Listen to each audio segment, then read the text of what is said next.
The next story he did is also one of my favorites, The Offshore Pirate, which is, again, just really demonstrates this wild notion that he would have. It's really his formula, if you want to think of it that way. You know, we've talked in other shows about how literary writers tend to think of formula as a bad thing, but, you know, Fitzgerald had formula. All writers do.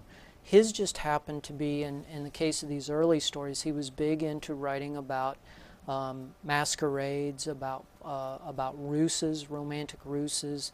Well, and he reused this very theme 2 other times, right? Yeah, Didn't I read yeah, that? that's what's interesting is, you know, he would find himself in such pressure. I mean, not theme, but the actual... The same plot. Yeah. He would, you know, for lack of a better word, regurgitate this story two other times.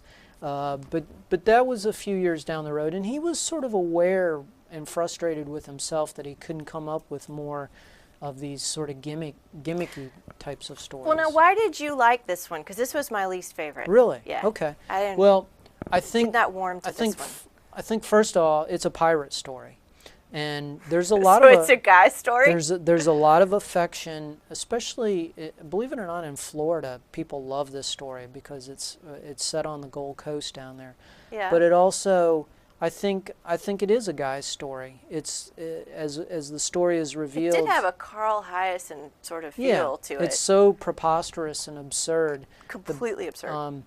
But you know, it's that idea of what man doesn't want to be. Johnny Depp in a pirate suit and playing this role, and you know, you come and you kidnap the woman who, as it turns out, thinks you're probably a boring guy. So you assume a disguise and you prove to her the lengths that you are willing to go to demonstrate that you're not boring. That's a tough burden on a man, not to be boring. It's a tough burden on a woman. It's so natural. It's a tough burden on any human to not be boring after a while. It's so natural for some of us, you know. It's second nature. But no, this idea of the idea that the woman that you want to impress, in what way can you make yourself worthy of her? What way can you demonstrate? Sometimes it's not enough to be the nice, reliable guy. You've got to go overboard and do just something crazy and play a game, and that's part of the fun to me of this story. Is it's a romantic game. Okay. You didn't like the heroine as much in this story. No, I found Ardita. her sort of spoiled. Okay. I think I couldn't find anybody in this story to empathize with. Yeah. I found both of them to be flippant, and maybe I just missed something. Yeah. That there's more to them there. I think that's part of the appeal of this story for these early post readers. Here was a heroine that was unabashedly not interested in being the conventional good girl, who could be snotty and bratty. Yeah, she's just and rude. And spoiled and rude, because she knew she was hot stuff.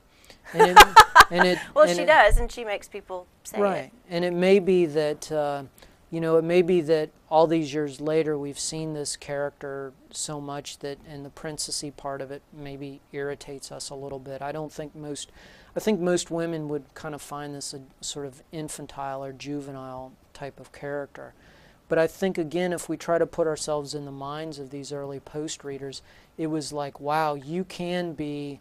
I mean, this girl is almost like a rock star in her self-absorption. True. You know, and yeah. And maybe with some, actually that helps. Yeah. To think of her as a socialite star. Right. Where the whole world has been at her feet her entire life, telling her these things. Mm-hmm.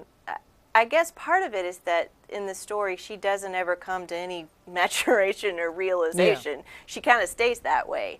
And as it turns out, this entire ruse has been for her benefit. It only reinforces those feelings. But it does help to transport her somewhat, to make her, okay, there's a reason she behaves this way. Yeah. I think this stories like this gave those early young women a sort of fantasy figure. It wasn't anybody that they would necessarily want to emulate in real life, but it was kind of a, it's almost like a strutting character. You could be this sort of self-indulgent and self-absorbed, and because this was your power as a young woman, was to, make a man want to manipulate. win you. Right, to make a man want to win you over.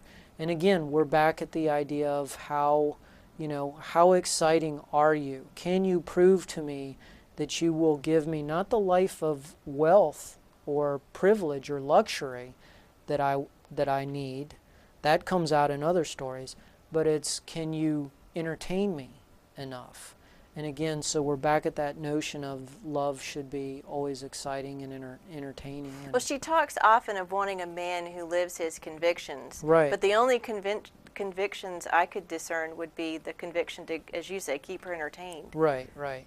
And I mean, I think, again, that notion can get grating pretty quickly, but, I think it's part of the charm of the story if you just look at it as not as a physical seduction story, obviously, but as a romantic one. And it's just playful. Yeah, yeah, and a lot of great dialogue. One of the things I think that I really love about the story is both this one and the Ice Palace. They open with just these over-the-top descriptions of scenery. And it's not enough for a sky to be orange. It has to be tangerine and or flaming. eyes to just be blue. Yeah, he spends some time on the eyes. Exactly. There's about 100 words spent on describing eyes. It's almost like when he started writing, and again, it's the old flip on the switch sort of feeling. It's almost like he was able as a writer to get out the Crayola crayon box and use all 64 of these colors in order to create this vibrancy. Well, if part of the purpose of these stories was to appeal to the Post editors and the Post readers, if there was, as we've talked about, a commercial objective here, I wonder if the success of this story hinges on just what you talked about with the descriptions and the color and the tropical setting.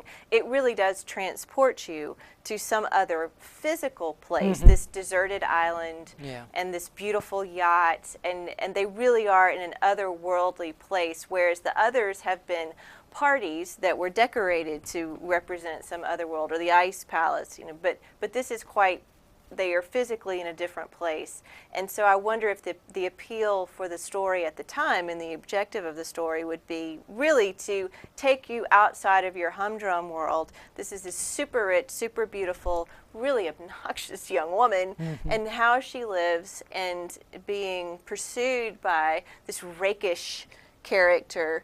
Now it's starting to remind me of Daphne du Maurier a little bit. Yeah, well, I think that's Pirates, a perfect, Pirates Cove. perfect sort of idea. Yeah, so I can see how it would be appealing. There is one line that has become sort of a Fitzgerald credo, and I'll just read it to you. Does every man you meet tell you he loves you? Ardita nodded. Why shouldn't he, she said. All life is just a progression toward and then a recession from one phrase. I love you.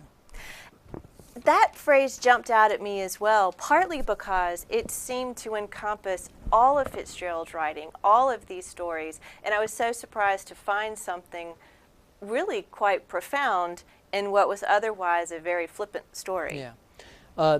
The other way I think the story sort of tells us that it's a fantasy and not to be taken too seriously is the ending of the story, which ends with Ardita literally sort of stepping out of the story and kissing in the accompanying illustration to the story.